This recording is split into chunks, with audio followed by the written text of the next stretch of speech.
የሰማዩ ጋሪ 80 ዓመታትን የአፍሪካ ግርማ ሆኖ አየሩን በግርማ ቀስፏል።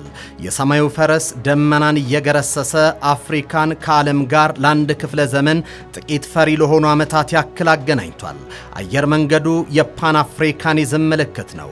የነ ኔልሰን ማንዴላ ጸረ አፓርታይድ ትግል ስሜትን ያፋፋመ፣ የሙጋቤ ዛኑ ፒኤፍ የትግል አጋር በመሆን የዚምባብዌ ነፃነት ላይ አሻራን ያሳረፈ፣ የእስያን ደመና የገረሰሰ፣ በአውሮፓ ይናኘ፣ በአሜሪካ የገነነው አየር መንገዱ የ80 ዓመት አኩሪ ታሪኩን በደማቅ የስኬት ቀለማት አየሩ ላይ ጽፏል።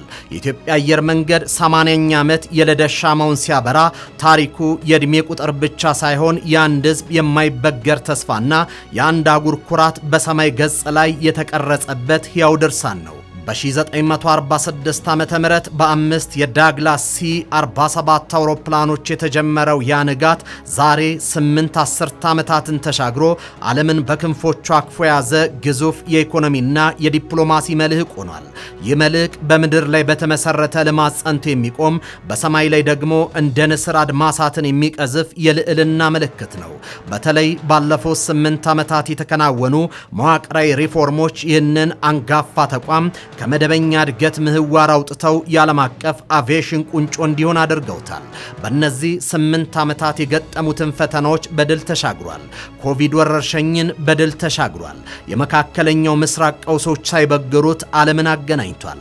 የኢትዮጵያ አየር መንገድ የኢትዮጵያ ልዝብ ዲፕሎማሲ፣ ሶፍት ዲፕሎማሲ ዋነኛ መሳሪያና የኢኮኖሚ ዋስትና መሆኑን በተግባር ተረጋግጧል። የአየር መንገዱ ስኬት ከአፍሪካ ቀንድ አልፎ በዋሽንግተንና በፓሪስ የዲፕሎማሲ አዳራሾች ውስጥ የሀገርን ዋጋ ከፍ አድርጓል። ከቦይንግና ከኤርባስ ኩባንያዎች ጋር ያለው የቢሊዮን ዶላሮች የንግድ ትስስር ኢትዮጵያን በሀያላን ሀገራት ዘንድ የማይታለፍ የንግድ አጋር አድርጓታል።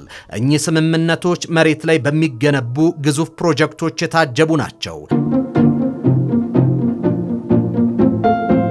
በቢሾፍቱ የሚገነባው አዲሱ ግዙፍ አውሮፕላን ማረፊያና የቦሌ ዓለም አቀፍ አውሮፕላን ማረፊያ የመስተንግዶ አቅም ወደ 25 ሚሊዮን መንገደኞች ከፍ ማድረጉ የኢትዮጵያ በር ለዓለም ወለል አድርጎ የከፈተ ድንቅ ስኬት ነው።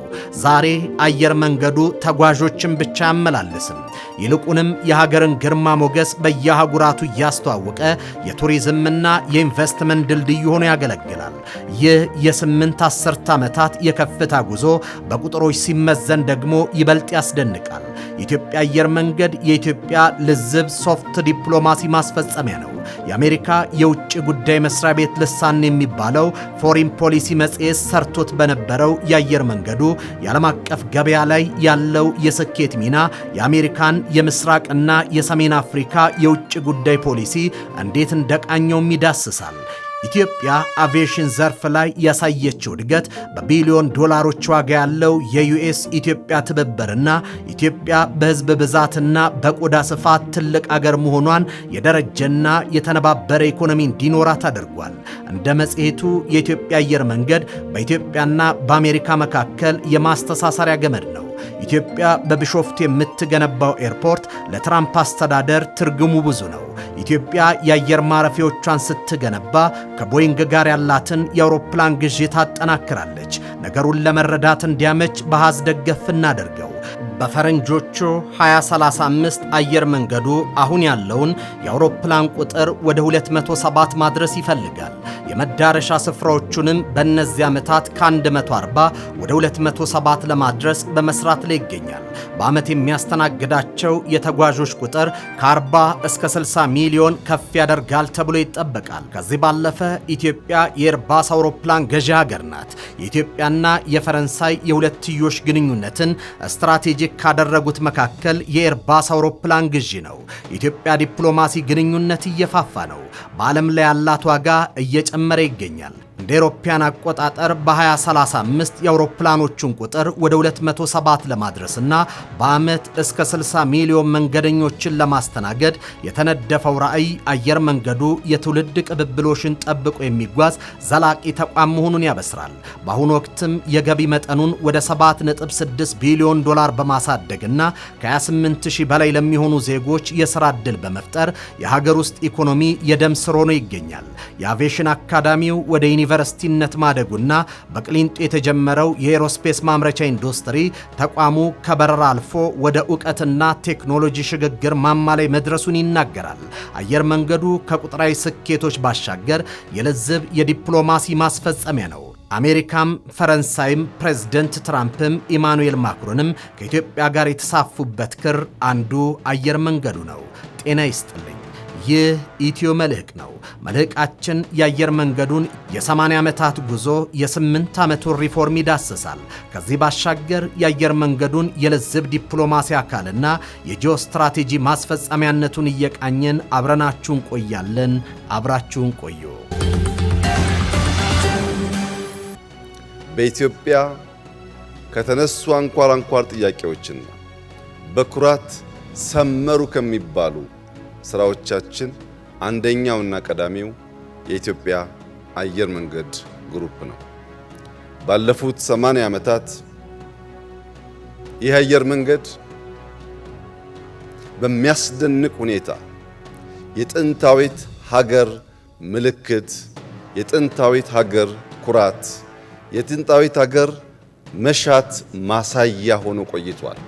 የኢትዮጵያ አየር መንገድ 80ኛ ዓመት የልደት ሻማውን ሲያበራ ታሪኩ የልዕልናና መታደስ ሆኖ ይነበባል። በተለይም ባለፉት 8 ዓመታት በጠቅላይ ሚኒስትር አብይ አህመድ መሪነት የተደረገው ጥልቅ ሪፎርም ተቋሙን ከነበረበት የእድገት ምህዋር ነቅሎ ወደ አዲስ የከፍታ ማማ አሻግሮታል። ይህ አንጋፋ ተቋም በማዕበል ውስጥ የማይናወጥ መሬት ላይ በጽኑ አደረጃጀት ተተክሎ በሰማይ ላይ ክንፍ ያወጣ ግዙፍ የኢትዮጵያ መልሕቅ ሆኗል። ይህ መልሕቅ ወደ ታች የሚጎተት ሳይሆን አድማሶችን የሚሰብር የኢትዮጵያን ስም በዓለም ሰማይ ላይ የሚያደምቅ አንጸባራቂ ኮከብ ነው። የዚህ ከፍታ ጉዞ ሚስጥር መሬት ላይ በተዘረጉ ግዙፍ የመሰረተ ልማት ስራዎች ይጀምራል። አየር መንገዱ የዓለም መገናኛ ማዕከል የሆነውን የቦሌ ዓለም አቀፍ አውሮፕላን ማረፊያን የመስተንግዶ አቅምን ከ10 ሚሊዮን ወደ 25 ሚሊዮን መንገደኞች ከእጥፍ በላይ በማሳደግ የኢትዮጵያን በር ለዓለም ወለል አድርጎ ከፍቷል። ከ64 ዓመታት በኋላ በ80 ሚሊዮን ዶላር እየተገነባ ያለውና 8 ህንፃዎችን ያቀፈው አዲሱ የኮርፖሬት ዋና መስሪያ ቤት እንዲሁም 1121 ክፍሎች ያሉት የኢትዮጵያ ስካይላይት ሆቴል የድርጅቱን ግርማ ሞገስ በአይን የሚያሳዩ ሐውልቶች ናቸው።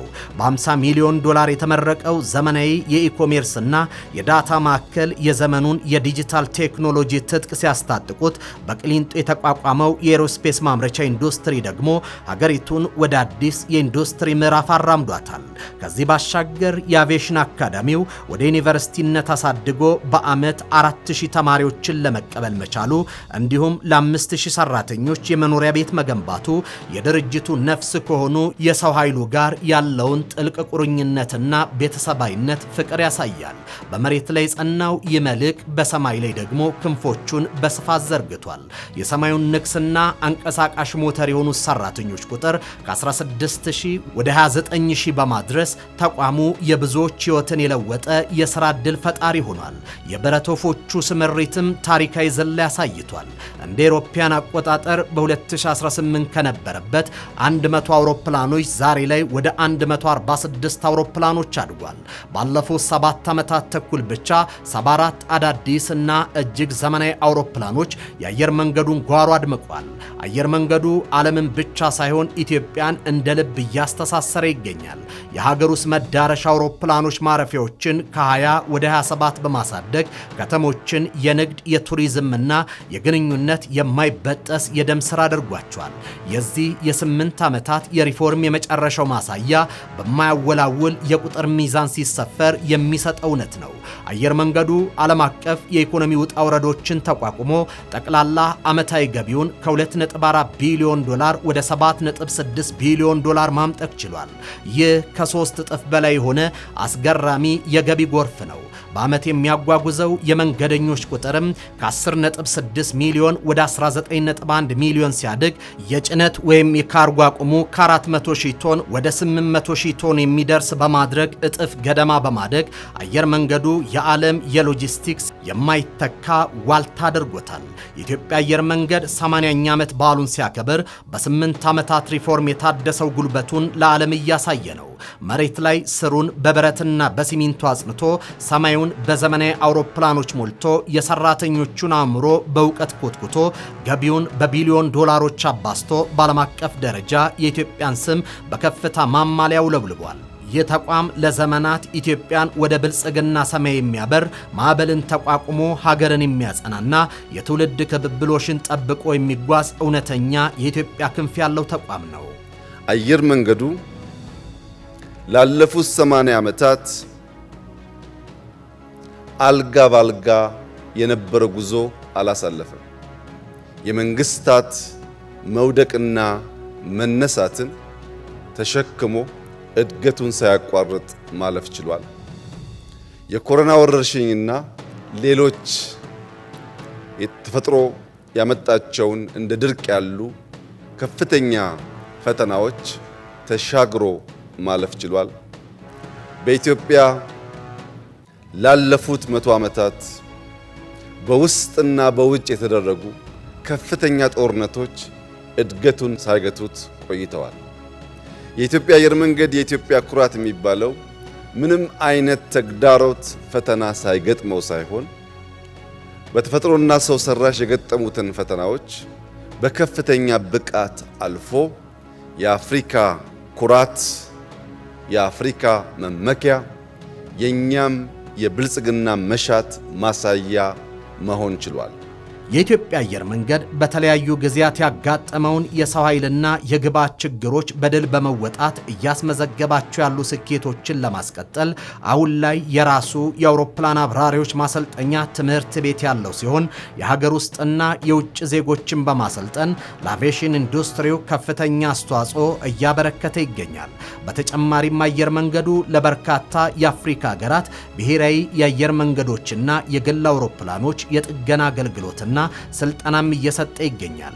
ለመንገደኞች ተገቢውን አገልግሎት የሚሰጡ ከነባር አውሮፕላኖች እስከ ዘመናዊ ቦይንግ 787 ድሪም ላይነር አውሮፕላኖች ባለቤት በመሆን በአፍሪካ የቀዳሚነት ቦታን ይዞ ይገኛል። በአቪዬሽን ዘርፍም ጊዜ ደረሰባቸውን የቴክኖሎጂ ግብዓቶችን ያሟሉ አውሮፕላኖችን በመጠቀም የተወዳዳሪነት አድማሱን በማስፋት ከአፍሪካ ባሻገር በዓለም አቀፍ ደረጃ ከሚገኙ የዘርፉ ተቋማት መካከል ከቀዳሚዎቹ ተርታ በመሰለፍ ተጠቃሽና ተወዳዳሪ የሆነ በመምጣቱ የተለያዩ ዕውቅናዎችንና ሽልማቶች ሲበረከቱለት ቆይቷል።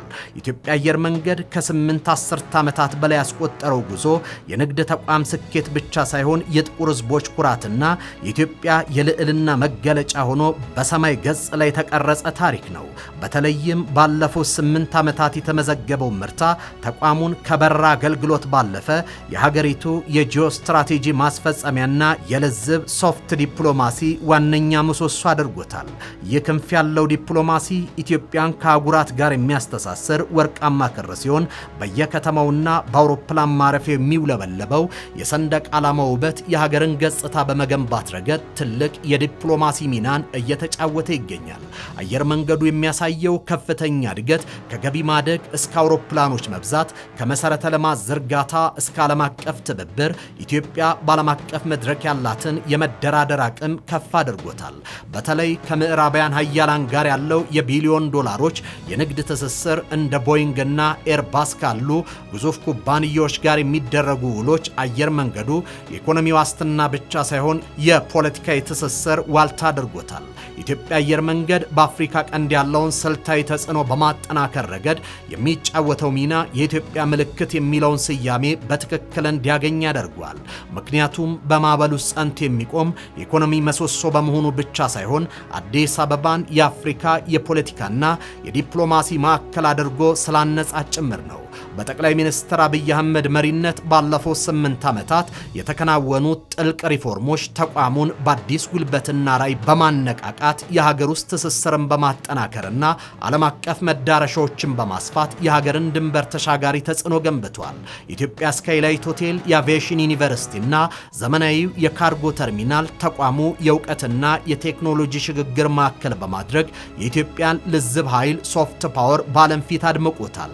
በመሆኑም ዛሬ ኢትዮጵያ አየር መንገድ 80ኛ ዓመቱን ሲያከብር በሰማይ ላይ የሚከንፍ አውሮፕላን ብቻ ሳይሆን የሀገርን ክብር የተሸከመ አምባሳደር፣ የብልጽግና ተስፋን የሰነቀ መሪና ኢትዮጵያን ከነገው ከፍታ ዘመን ጋር የሚያገናኝ የማይበጠስ ድልድይ ሆኖ በልዕልናው ይቀጥላል። የተከበራችሁ የኢትዮ መልሕቅ ቤተሰቦች የዛሬው መልሕቃችን በዚህ ተጠናቋል። በቀጣይ በሌላ ርዕሰ ጉዳይ እስከምንገናኝ በያላችሁበት ሰናይ ጊዜ ሆነላችሁ።